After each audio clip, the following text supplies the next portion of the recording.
Finley arched her back, white, hot bolts of agony ripping through her legs, like some unseen force was tearing off her muscles and showing them in the order.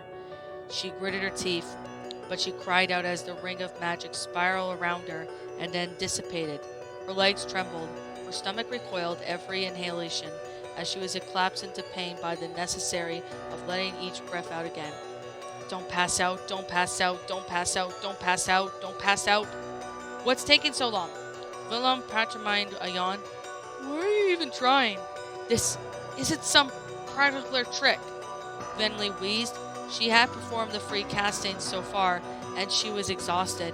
She wasn't sure if she was able to use the right spell to undo the curse, but it was all she had. The book claimed it was a catch-all spell to undo all of her spells, but she had no idea whatever it would even work on the curse as much as the latest of them. Whatever. Venom picked up a set of headphones and then stopped them over her ears. She mimicked using the invisible turntable, shaking the hindquarters in a way Vinley would never do. Hey, look, I'm DJ Pony Free Boosh, Choo Choo Boosh, Choosh, Ree.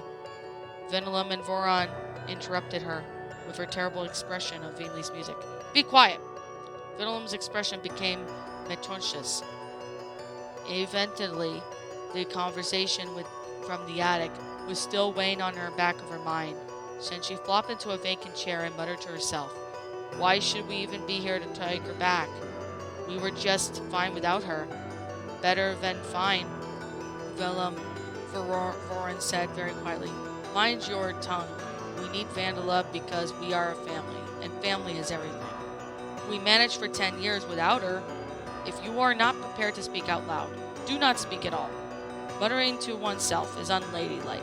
You should be more like Octi here. He then tugged Octavia closer. She knows when to keep her tongue silent. Her mother raised her well, and she taught her manners and directum. Vinley looked up. Octavia reacted like a rag doll, allowing Voron to move her about, without protest or any indication of fear. Her eyes were dull and expressions of flat, but even if she had reached for a limit for her traumatic experiences and her brain and had simply switched off, rather than process any more of a nightmare that she was trapped in. Tavy, I'm so sorry.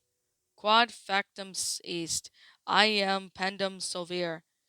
Ut honic donum possess divulsi hoc demitiavum, hoc ostum stum aprendum equamate omnes.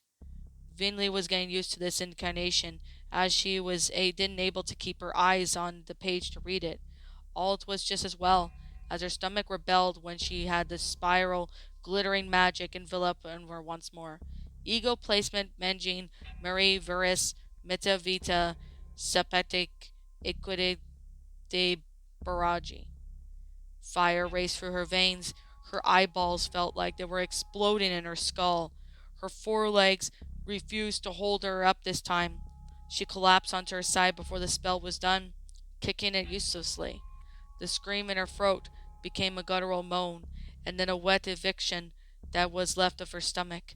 When the magic disappeared, she lay heaving on the floor, head racing and resting in her own vomit, trying to bring food up that she had eaten. How many more times, Vandala? Voron asked. How many more times are you going to keep casting this spell? As many as it takes. She felt awful. Far worse than she ever had when she cast a curse on herself. Well apart from the first time, she could feel still, at least, blocking her vampiric powers. She had cursed herself. It had been a render to herself mortal. She had not known the curse would not rid of her vampire nature, only burying it deep inside her. She was immortal, but she wasn't like the other mortals.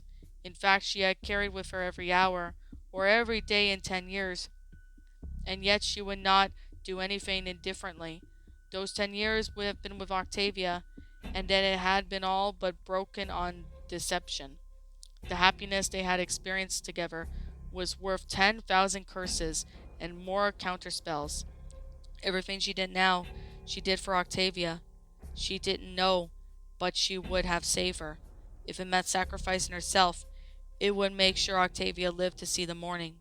Still on the side, Vinley began to chant, Quantum factum est, iam pendum solver, id hontet nombe dum possess dissolve, vi hoc demite evern. It was jazz band rehearsal night. Octavia Philharmonica should not have been at the theater. Vandala obviously copied up her class notes after their hopeful adding them to her own knowledge in the textbook in front of her. Jazz band was more disoriented than orchestra. She more liked it.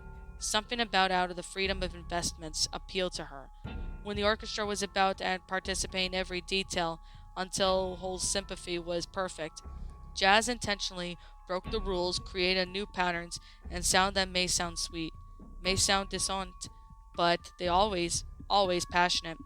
Samponi cleared her throat behind her. Her pen stopped and she knew that voice. Hello? Octavia said quietly. Vandala turned. To her surprise, it was the familiar braids that were gone. Instead, Octavia's mane was loose and brushed forward to keep part of her face covered. It made her look older, although judging by the corner of the white gauze poking out, the change was mainly to cover her injury. Vandala stumbled on something that might have been a greeting. You vanished on Saturday. I know.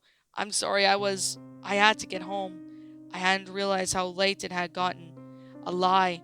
It had tripped easily off of her tongue. My father is very strict. He likes it when we're back home by the time he sets not a lie, or a whole lie, at least. When Veron said to be back, you are back in times to spare. Oh. Octavia's chin drew inward to her chest, as if it was not to answer what she had been expecting, and she had been releasing what I had planned to stay next. I was worried Professor Orchard too, when she couldn't find you. I was safe. It was you that were hurt. Yes, I was. Octavia drew in a breath and let out slowly. I wanted to say thank you for what you did, I mean. It's fine. Vandala dropped her gaze, taking away a variety of garbage left behind the rest of the evening class. But you're welcome, I guess. Octavia gently patted the side of her head. I had to have stitches, and the doctor said I had a concussion. Campus security wanted to speak with you about it. For a moment, Vandala panicked, but every pony had accepted the story re-owned by a party-goer. Bass Note had once again gotten drunk, gone out, looking for his rival, and then tried to hide in the tree after beating her up, with the disastrous consequences. If he remembered anything about what truly happened, he had not told anyone. If he had, Vandala would have been added to leave and start running in the suburbs, away from the university, and hated everything in the suburbs. Families lived in shrubs. Children live in shrubs. I didn't do much. I punched him to get him off of you, and kicked him, and rammed him the hoof in the groin, and more. If my dad finds out I was fighting, he wouldn't let me come here anymore. Come to the university? She nodded. Like I said, he's real strict. If it got out that I got in a fight, and he finds out she then searched for an acceptable phrase, ground me. And yes, that sounded like a banal enough. She hoped that it sounded convincing. Octavia gave her a side look. Without warning, she slid to the seat beside Vandala and leaned in close. You're not actually a student here, are you? Was every round pony here a detective or something? Or was it just that idiotic about covering her tracks these days?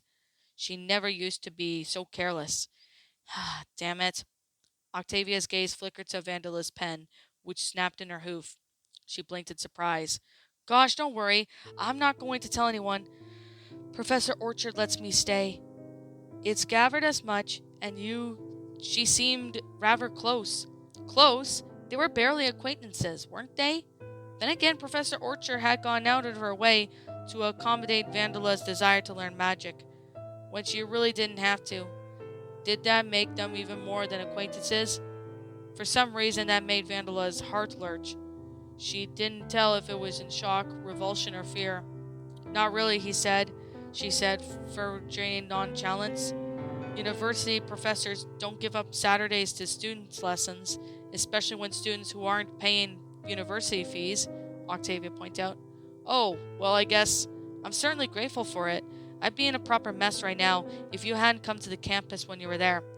You're welcome? I didn't tell campus security your name. Professor Orchard didn't either. I followed her lead afterwards and she told me that I did the right thing, even though I technically it was the wrong thing. She was right. I wouldn't let you hauled in and get punished by campus security for hitting Bass Note when you were just defending me. Vandal let out a mirthless chuckle. Campus security wouldn't punish me. Huh? Not in the way that it counts. She then realized what she was saying and faltered. I mean, can I take you out for a coffee? That train of thought jumped right in the tracks. What? Maybe a pastry? To say thank you. It's at least that I can do. I had a great bakery strays that open late and does the most amazing lattes. Octavia smiled. Her teeth were smiled and white and blunt. Vandilla then shook her head to stop staring at the horrible Janit's smile. Caffeine doesn't have much effect on me. I'm a tea drinker myself. Octavia stumbled, clearly shaking her head as a no. She got on her hooves absently, pulling her hair forward. It's fine, I just thought I'd like to go for tea with you. Vandilla couldn't believe her eyes of what she just said. She wanted to snatch them right out of the air, ran them back in her throat. Her bottom half lip of her pen had crushed the fragments of her grip. Octavia smiled once more. All right, then. That's if you're done with your work.